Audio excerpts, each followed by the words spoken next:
Hola a todos y a todas, me llamo Sio y os voy a hacer un truco de magia con una baraja española. ¿Española? Sí, porque ya veréis, hay barajas españolas y barajas francesas.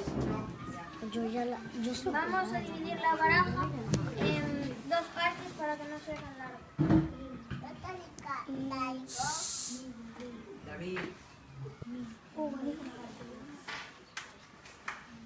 Enséñasela a todos.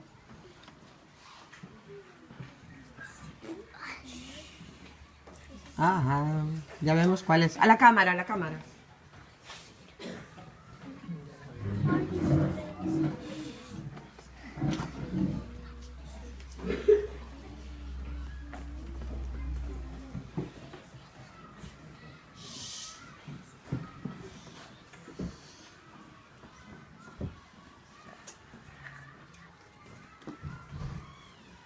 Vale. Voy a echar todas las cartas ahí hasta que llegue un momento dado que... Era esta tu carta.